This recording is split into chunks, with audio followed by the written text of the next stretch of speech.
Well, hello everyone. Welcome back to my channel, Bow and Arrow Tarot. Today we are going to be finishing up with the last 4 signs for the weekly, and this one is all about Sagittarius. This is going to be for November 10th to the 16th, and let's get right into it, Sagittarius. I always love doing the Sagittarius readings because some of my favorite subscribers and regulars show up for those readings. Shout out to Rock and Rob. But for right now, I'm just going to go ahead and pull out your romance angel messages. We're going to pull out 3 messages, and then we're going to get right into your animal spirits. And of course, this is for my favorite sign because I am a Sagittarius myself and proud of it. So let's get right into it. Romantic feelings,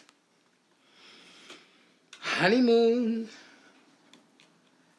and worth waiting for. All right, guys, this is a nice reading.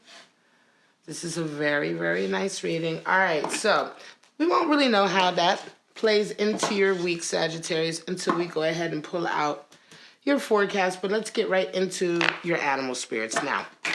Animal spirits are just another way to look into and get some clarity on the type of energies that may be coming available to you.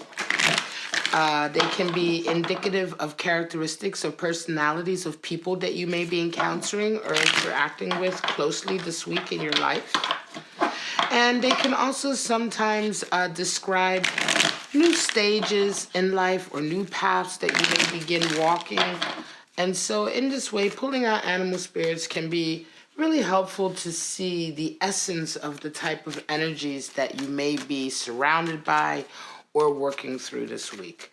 All right, Sagittarius, so let's go ahead and pull out your 3 animal spirits for November 10th to the 16th. Now, of course, just take what applies to you. Disregard the rest. Nightingale, air energy, beautiful, beautiful. We have the lion, and I had a strong feeling that the lion would show up for your reading today. And we have the crocodile. Wow. Okay. The two really strong kind of apex, and then we have the beautiful nightingale. So let's get right into it. So let's get right into the first card, which is the nightingale. Now, the nightingale is obviously an air element animal. The nightingale itself, on appearance, is a very unremarkable bird. It's very small. It has just, simple brown plumage, right? A very kind of run-of-the-mill, you would say, looking small bird. However, the nightingale's magic is in its voice. Nightingale energy comes in when we are fearless about what we want to communicate. Is there something that you want to say? Oftentimes, nightingale is associated with those who have a beautiful singing voice. If you've ever heard a nightingale in the wild, it is really the most amazing sound. It is absolutely gorgeous. I have heard it, and it really is breathtaking. And in this way, the nightingale is, of course, associated with great singers, great poets, any person who has a talent, an ability to be able to heal with their voice, heal with their song. Very, very strong energy. And certainly talking about it's a beautiful song that comes out of the nightingale, but it's also powerful, right? And here we're talking about an energy coming into your life when you feel as though you simply must express yourself with your voice. There's something important that you have to say, and that you want to say in a very, very creative way. Now, the lion. The lion is the absolute master of fire. Of course, that triangle at the top is the alchemical symbol for fire. It is the master of fire, and it is the living mascot of self-transformation. The lion is patient, regal, and strong. The ultimate aim and objective of the lion is personal and spiritual growth. Everything that the lion does is geared towards that achievement, that objective, right? And in a lot of ways, the abilities of individuals who resonate with lion energy Everyone respects the lion. Everyone is absolutely inspired by the lion. However, some people are also intimidated by the lion, right? Everyone respects them, but not everyone understands the lion, right? And a lot of times, because the lion simply doesn't waste words, he doesn't waste his words, he doesn't waste his time or his energy on anything that is not part of his life path. And so in this way, the lion can come across as being a bit aloof, unavailable, inaccessible, right? But however, that's really for that's only those who kind of just look on the surface see that. People who have a really keen insight and ability to look a little deeper will see that the lion is simply extremely methodical, very focused, and simply doesn't like to waste any of its time in this life because its objective is so important to it. This is a very, very strong card for wanting to manifest something in your life. And the lion comes in to our lives to let us know that self-transformation is available to all of us. You don't have to be a fire sign. You don't have to resonate with so-called Leo energy as associated with the astrology, with the zodiac signs. The lion energy, the animal spirit of the lion, is available to all of us if we are willing to walk the walk, and if we are willing to be as focused and determined and strong as the lion is. Now the crocodile, another really interesting, strong apex predator, but the crocodile talks about a cooling off period, a resting period, a period in your life where you begin to withdraw. Now is not the time to make decisions, right? Crocodile energy comes in and lets us know that now is the time to wait, to gather resources, to gather energy, to observe. This is not just waiting until things get better and not doing anything. This is a very productive period, cooling off period. It's during this period that you want to really contemplate what's going on, really contemplate where your emotions are and what the next step is going to be, right? So that when you are ready to make your move, when you are ready to emerge, as it were, you make the next move from a position of wisdom and confidence and strength, right? So crocodile certainly talks about a period right now in your life, Sagittarius, for some of you, where you are being sort of asked in a lot of ways, the energies around you in a lot of ways are asking you to wait before you make any major decision, all right? And cool off a little bit. Could be that you've had an argument with someone, a lover, or it could be that things are a little bit in flux right now, and rather than go headlong and make a decision that you're going to regret, wait for a little bit of time until this period cools down. All right, guys, let's get right into your 3-card spreads. We're going to pull out anywhere from 4 to 8 3-card spreads, Sagittarius. And you may or may not resonate with these, and that's fine. Of course, this reading can't be for all Sagittarius. And don't forget to look at the placement of your other planets in your charts to see other readings that may or may not resonate with you. I'm a Sagittarius, but I have a moon in Leo and I have a Taurus rising. So a lot of times Leo readings will resonate with me. Taurus readings I resonate with very, very strongly, right? Because Taurus is my rising sign, right? It's a very important aspect of my chart. So yeah, check your chart out and go to other readings if this one does not resonate with you. All right, guys, let's pull out your first forecast. Sagittarius, straight out the gate, there's the Empress. Jesus. All right, King of Wands and Page of Swords. Now, I reacted like that to the Empress because literally this card has come out for every single weekly reading this week. Okay, and Empress is associated with the energy of Venus, and Venus is associated with Taurus. And this week we have a full moon in Taurus on November 12th. So it's really no surprise that the Empress continues to show up.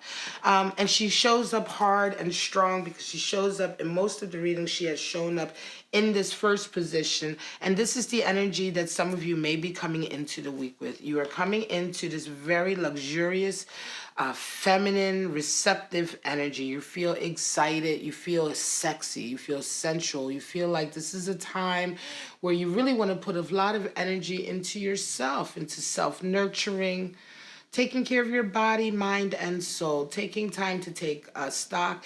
And this is not very surprising also, because it's at this time of year, as the holidays begin to sort of ramp up, that a lot of us begin to stress out and go through a lot of that, but we also, a lot of us begin to sort of pamper ourselves a little bit, right?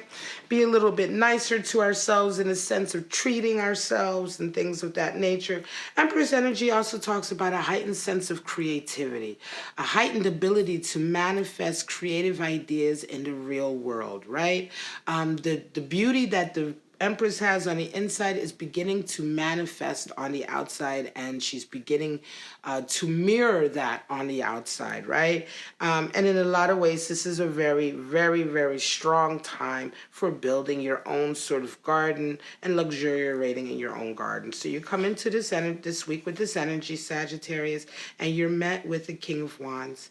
And this is your mate, your lover. Some of you are having a conversation with someone to clear the air. This King of Wands is very strong, very fiery, very individual, very creative, very quirky kind of king.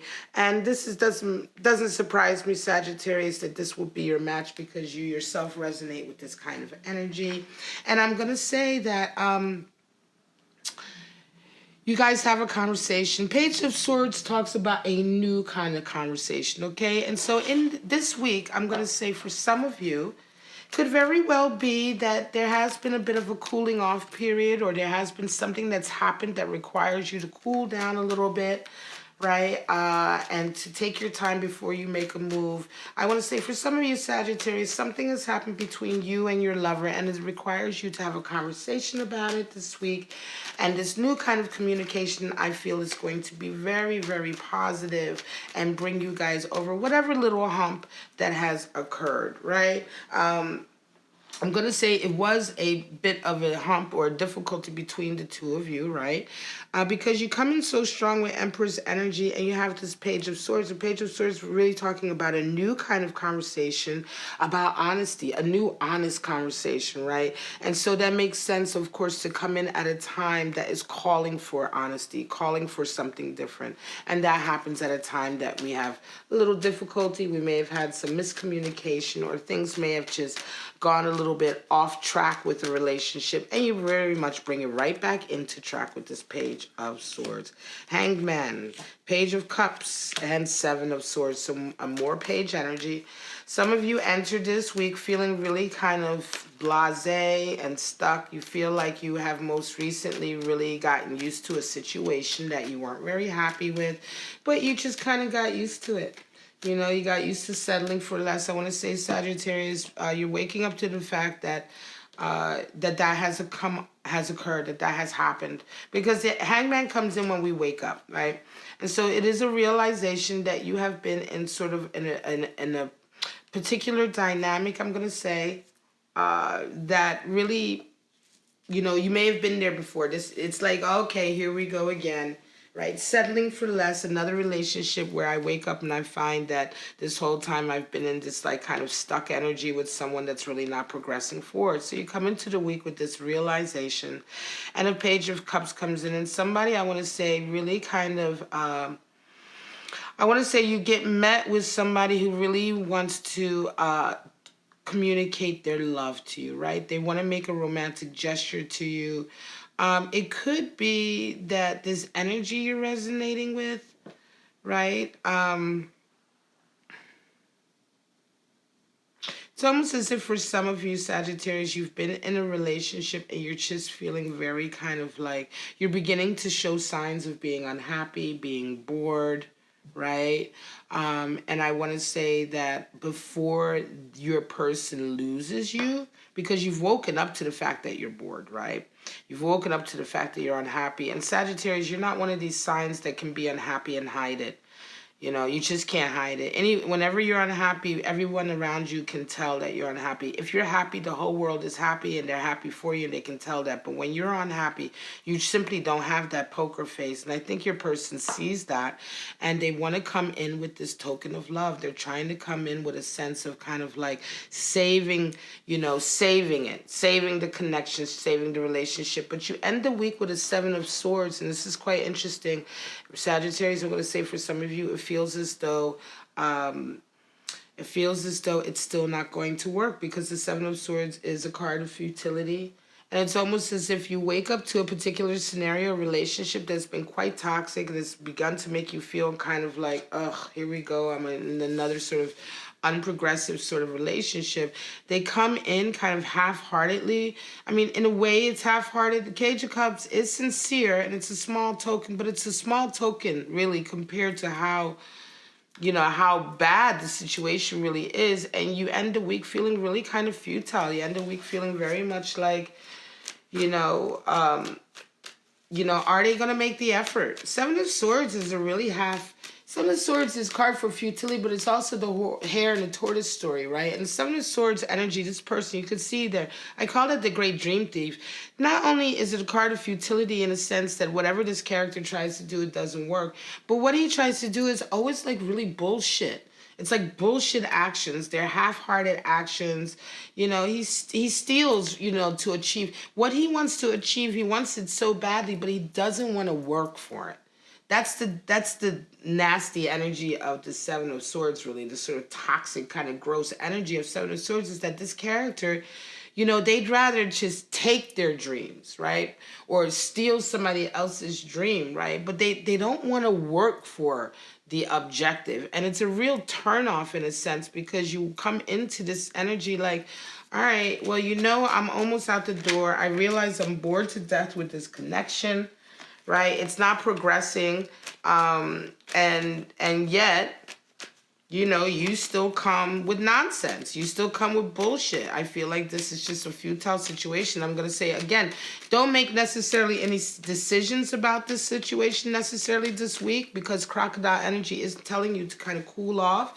However, I think for some of you, this is a case of really ending the week feeling like the writing is on the wall in a particular dynamic, and you already know it's just not going to work with this person.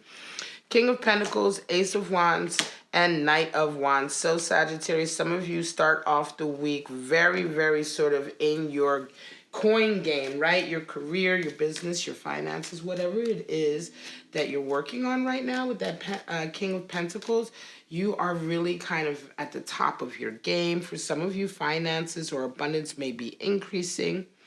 You're certainly mastering, right? You're mastering your field. Whatever it is you're doing, you're becoming quite the expert at it, or you've already established yourself very much as the expert at it.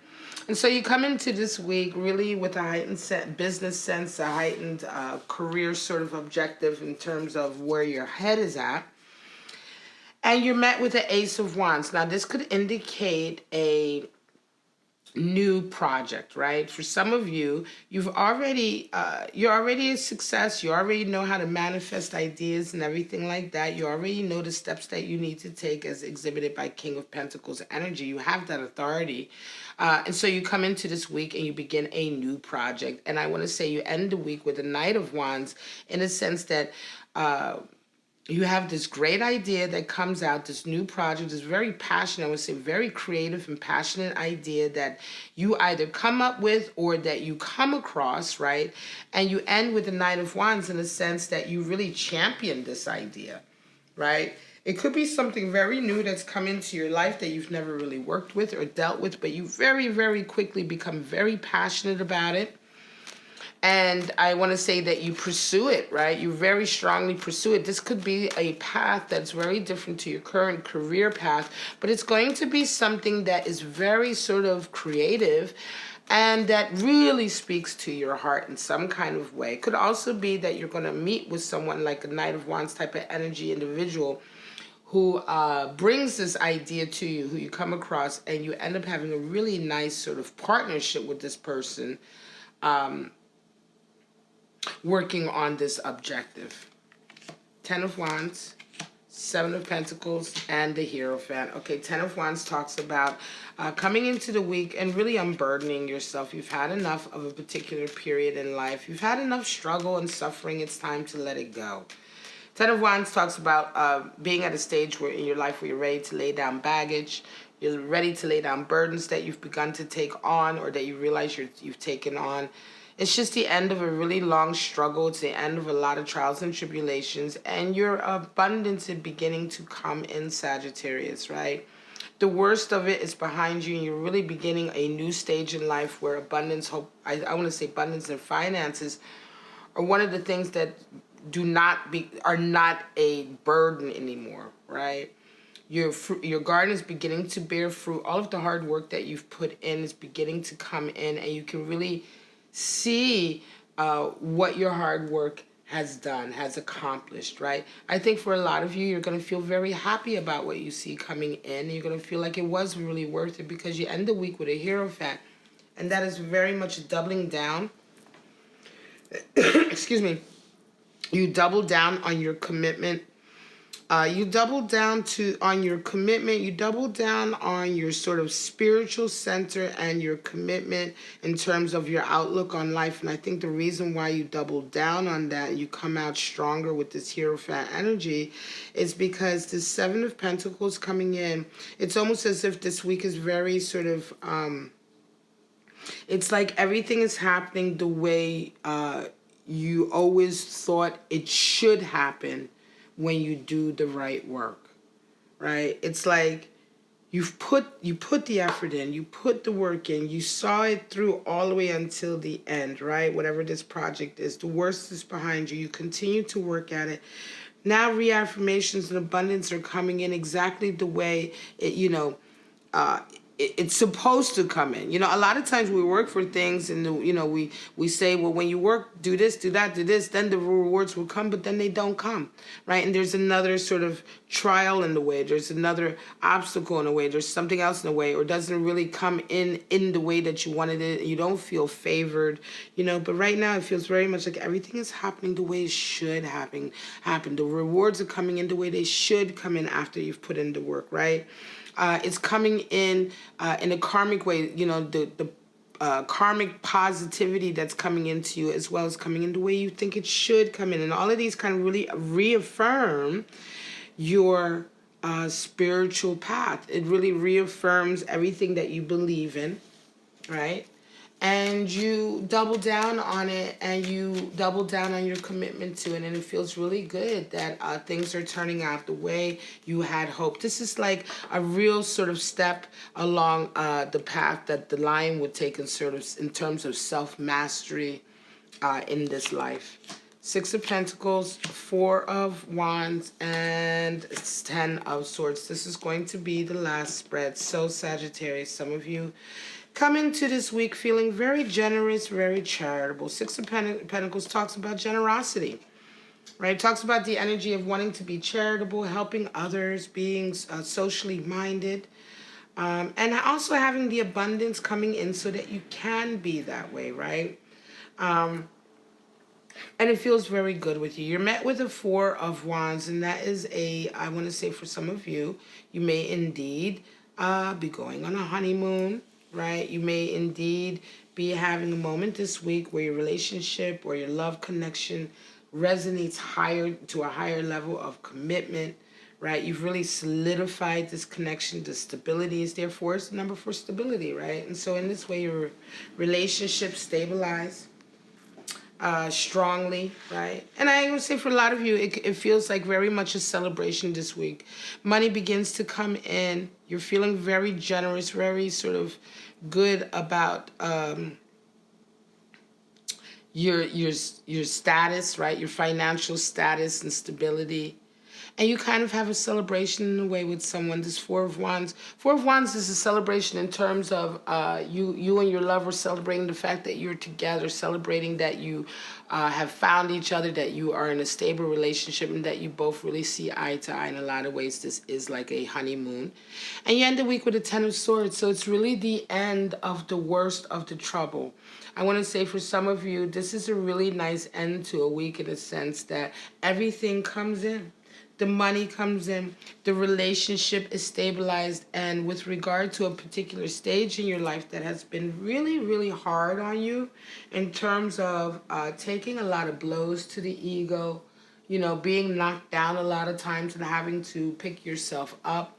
It's very different to the Ten of Wands energy that we saw earlier. Ten of Wands is about carrying burdens and letting them down, letting them go.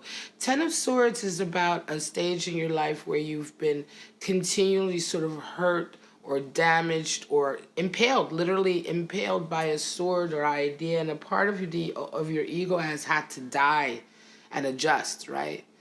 An example is like when we're going through like financial troubles, or we have like a level of sort of not being able to take care of our family perhaps, or not being able to live the life that we want to live because maybe finances are in the way, right? That's a knock to the ego, you know. And every time, you know, you try to do something, say you're going out for jobs, and you don't, you know, you get an interview but you don't get the job, that's a sword to the ego. You know, these swords are blows to our ego that we take when we go through difficult times in our lives, right? And what happens is that when these swords come in and they hurt us and they hurt our ego, that part of our ego dies. And what we hope for is that our essence, our soul, our character learns something from that, has an experience from that death, has an experience from that pain, right? That whole entire experience teaches us something, and certainly teaches us something about our ego, and oftentimes kills a portion of our ego. Now, once we have had enough swords, once we have gone through enough difficulties and have had enough knocks to our ego, we rise to a 10 of Swords situation, which is the death of the ego. And now we rise above. It's the end. Those things can no longer hurt us. It's the end of a period of being hurt, right? And this person, this old ego that was capable of being hurt before by these events, right? Or by these traumas, that ego is dead. And the new ego that arises, the new you that comes out of this experience, can't be hurt by the same swords anymore. Right? It's a new you, it's a new ego, and when a new ego arises, we hope that it's a smaller one, right? We want our ego to diminish over a course of lifetimes, not to increase, right? We want the ego to diminish and the soul and spirit to increase. And so the Ten of Swords is also the end of you, of who you are and what you've had to go through for a very long time that was very difficult, and ushers in a new, better, higher resonating you, Sagittarius. And in all ways, this is a coming in of it's a completion, it's a coming in or reaffirmation in all ways of a lot of work that you've put in, Sagittarius. Very, very nice reading. And this is it. I'm going to call it. This is your reading from November 10th to the 16th. I hope it resonated with you, Sagittarius. And if it did, please like, subscribe, and share. But for right now, I'm going to say have a wonderful, wonderful week. This is a really good week for you. Don't forget to stay a little cool, stay calm. Don't make any major decisions this week. And self-transformation is certainly coming in for some of you singers. Some of you singers are having a great week this week. And your voice is going to play an integral part in healing. All right, guys. Love you so much. Have a wonderful, wonderful week, and I shall see you next week for the weeklies. Bye-bye.